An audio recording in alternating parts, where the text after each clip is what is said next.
part du principe que la création de contenu, elle devient un passage obligé. Quand on est entrepreneur et qu'on veut exister sur les réseaux, on le voit de plus en plus que de toute façon les gens consultent soit le site internet, soit le profil, soit Oui. dans leur, décision d'achat. Du coup, puisque c'est un passage obligé, comment préserver son équilibre? Parce que tu vois, il y a de plus en plus de gens qui disent: «Bah, supprimez tout, faites plus d'idées à l'ancienne».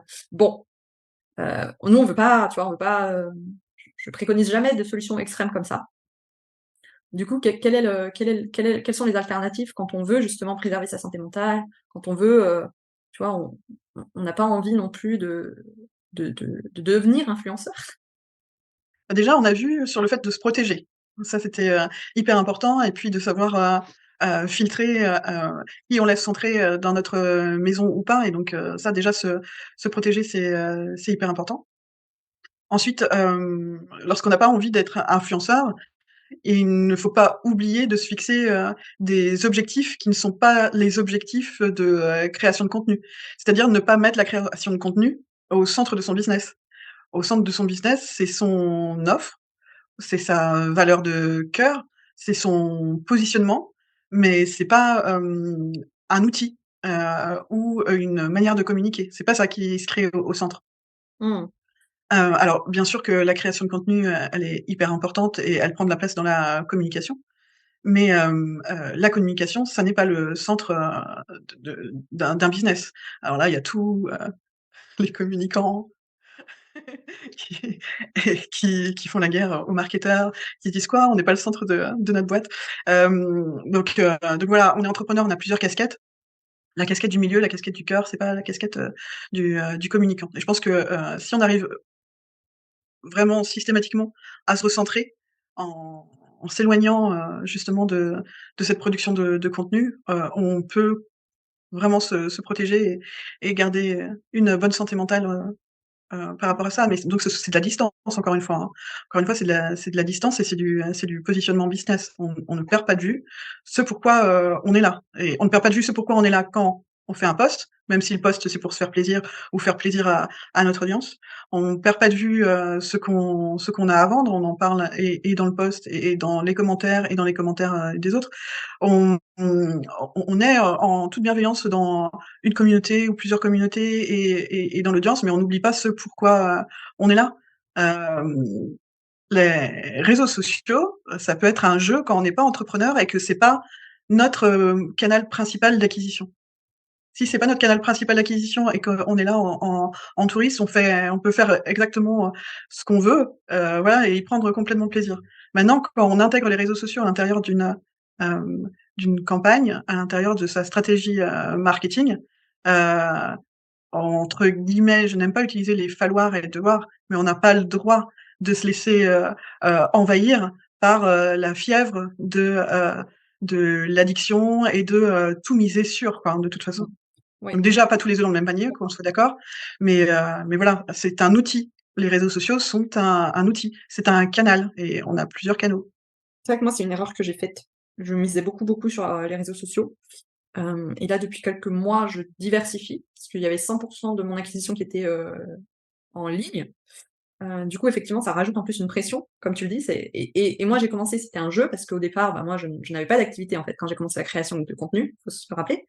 C'est que j'ai commencé la création de contenu, je n'avais rien à vendre et ensuite, j'ai eu quelque chose enfin, les gens, des créateurs sont venus me voir pour que je les accompagne, sur leur marketing et l'écriture et ensuite, j'ai commencé à, tu vois, à structurer des offres, à tu vois, Ouais, tout ce cheminement-là. ouais. Donc c'est vrai que quand on vient de la création, c'est on peut vite tomber dans le piège du créateur et tu vois, se faire plaisir et créer parce qu'on aime ça et oublier l'aspect business et ça, c'est hyper, important d'avoir les 2, je pense et quand on est créateur, moi, ce qui m'a aussi beaucoup aidée et toi, je sais pas si tu le fais, c'est aussi d'avoir un réseau où il y a pas d'enjeu business. Tu vois, moi, j'ai Instagram où, j'ai un compte pour la poésie et c'est un espace où voilà, j'ai ma newsletter, j'ai une newsletter personnelle aussi une fois par mois, où ça, c'est des espaces de création pure. Peut-être que ça va alimenter à un moment donné, mon offre ou ça m'a ramené aussi des clients. Mais c'est pas l'objectif premier de ces canaux-là. Ouais, il y a zéro enjeu sur ça. Oui, c'est pas mal, de pouvoir, créer, ce genre de choses. Moi, je n'ai pas ça aujourd'hui. Tout simplement, je n'y ai pas spécialement, pensé. Tous mes réseaux, je les ai tournés vers du pro. Je les exploite pas tous, de la même façon. Mais c'est vrai qu'aujourd'hui, j'ai pas ça. Pour en Ça peut être un très bon moyen d'avoir une soupape, Mmh. à, ce dont on pouvait parler tout à l'heure, c'est-à-dire, l'addiction et puis en parallèle, à, se faire plaisir, sur les réseaux. C'est-à-dire de continuer à garder, du perso sur les réseaux et voilà, garder cette schizophrénie que peut avoir, qui peut être bénéfique, hein, attention. On ne parle pas sur de la pathologie directement, mais cette, schizophrénie de l'entrepreneur qui est, un humain et qui est un pro, quoi, de l'autre côté. Oui, parce que, à l'inverse, moi, j'ai fait aussi l'expérimentation inverse, vraiment de tout, tu vois, ultra optimiser. Tu vois? Je voulais que tout soit vraiment dans une stratégie, dans une, tu vois? Et en fait, je trouve que tu bloques la créativité. Et ça, j'en parlais avec un créateur sur LinkedIn où lui, il est, full, tu vois, il y a aucune barrière, mais c'est un artiste, donc du coup, forcément, il peut se permettre d'avoir pas de barrière. Mais tu vois? Et c'est vrai que tu peux freiner la créativité si tu es trop strict dans, tu vois? Bon, bah, ça, je me l'interdis, ça, je me l'interdis. Tu vois ce que je veux dire ou pas? Si c'est trop, Oui, je vois. Après je comprends la technique de vouloir, border cadrer. Après, si régulièrement tu te remets en question et tu lâches du lest sur certaines choses, tu remplaces, tu bouges, si ça reste mobile et que c'est pas figé dans le marbre, pourquoi pas, j'ai vu des stratégies, marketing et de contenu hyper straight, mais qui bougeaient tous les 3 mois. Donc mmh, et je pense que la oui. mobilité, elle est de toute façon, indispensable parce qu'il faut toujours jauger par rapport à son audience.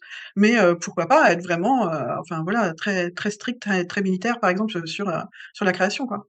Et ça aussi, d'alterner aussi des phases où tu es strict ou des phases, tu vois, en fonction aussi de ton énergie. C'est-à-dire que si tu as, je sais pas, dans ta vie personnelle et tu enfin, moi j'ai eu ça, je suis tombée enceinte, au bout d'1 an d'activité, bah, forcément qu'à ce moment-là de ma vie, j'avais pas la même cadence de contenu.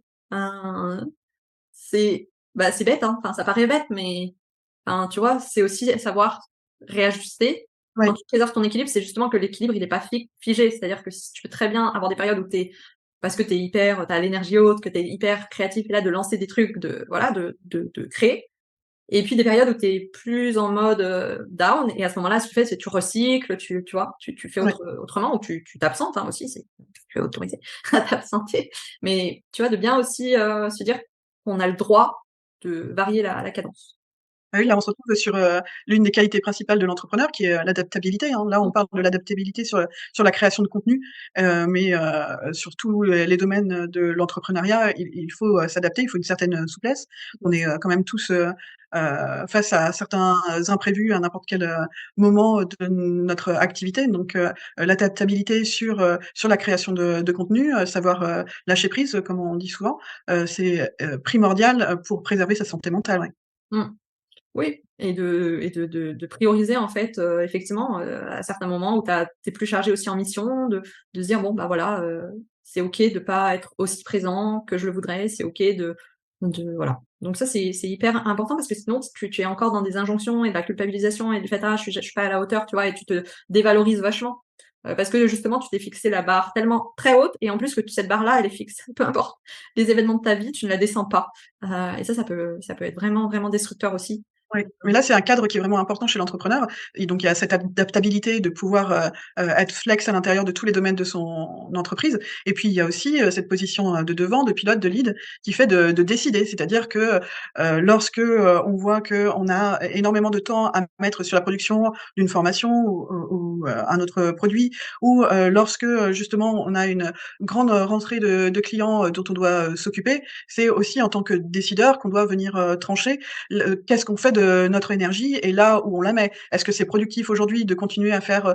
2 postes par jour alors que j'ai double de clients ou bien que j'ai une formation, à sortir, et qu'en plus j'ai donné la deadline, sur LinkedIn, devant tout le monde et que ça a fait, 200 likes et que tout le monde attend la formation pour, telle date, quoi. C'est vraiment, là la position de leader et de décideur, qui va venir aussi, mettre, le holà, comme on dit sur la production de contenu et venir recentrer à ce qui est vraiment, important enfin, primordial pour la santé de l'entreprise. Mmh. Ouais, la casquette, ouais, leader ou manager, effectivement, de voir, OK, qu'est-ce qui est raisonnable là que je fasse par rapport à à mes enjeux du moment. Et oui, Écoute, on arrive à la fin de cette première épisode. Je suis hyper, contente parce que je trouve que c'était une conversation très riche, c'était un très sujet agréable, ouais. passionnant, on pourrait continuer C'est vrai. encore. Pour conclure, est-ce que, tu as quelque chose qui t'a marqué ou un mot de la fin si tu veux, résumer ou Et ben, je vais revenir sur ton HS de hors sentier, sur, le nom de ta série, qui là vraiment peut, résonner avec, des conseils à donner, aux entrepreneurs face à leur création de contenu et à ce chemin qui est parfois, compliqué. C'est, de se positionner, hors sentier, de faire, un pas de côté pour venir, s'observer, et observer, leur rapport avec leur création de contenu et leur réseau social, si c'est LinkedIn, en réseau social principal ou si c'est un autre. Vraiment se mettre hors sentier, pas de côté, pour, venir, observer ce qui se passe aujourd'hui, dans leur, rapport, aux réseaux sociaux. mmh, super et effectivement et d'expérience, à chaque fois que j'ai fait ça, c'est là où j'ai franchi un palier. Dans mon écriture, dans mon business, tu vois? C'est à chaque fois que j'ai pris ce temps-là de me dire: «OK, là je sors de production, je me recentre sur moi, sur mes envies, sur qu'est-ce que je fais qui est inutile, qu'est-ce que je fais que j'aime, qui est utile pour l'activité» et c'est vrai que c'est hyper précieux justement pour tenir sur la durée. Parce que combien de créateurs et moi j'en ai connu, hein, qui avaient des chaînes, de 100 000, 200 000 abonnés. Aujourd'hui, ils sont absents des réseaux sociaux. Parce que c'est quand même un sacré, c'est un sacré, challenge quoi. Enfin, tu vois, de de rester et de pas juste faire, un hit et partir. Et puis il faut savoir pourquoi on est là. Est-ce qu'on est là pour avoir, 100 000 personnes? Et dans ce cas-là, c'est vrai que tout lâche une fois qu'on est à 100 000 personnes. Si on est là pour faire continuer son entreprise et la faire, grandir, peu importe, j'ai envie de dire, le nombre, de personnes, qui sont dans votre audience et dans vos abonnés. Je sais pas, il a toujours refusé mes demandes d'interview. Donc je ne sais pas pourquoi il a abandonné. Heu, mais oui, c'est sûr que de donner du sens finalement à ce que l'on fait, ça aide à tenir. Et ça sera le mot de la fin. Merci Merci à Steph. tous, hem, belle, journée. Merci Bah, Julie toi aussi. À et bientôt.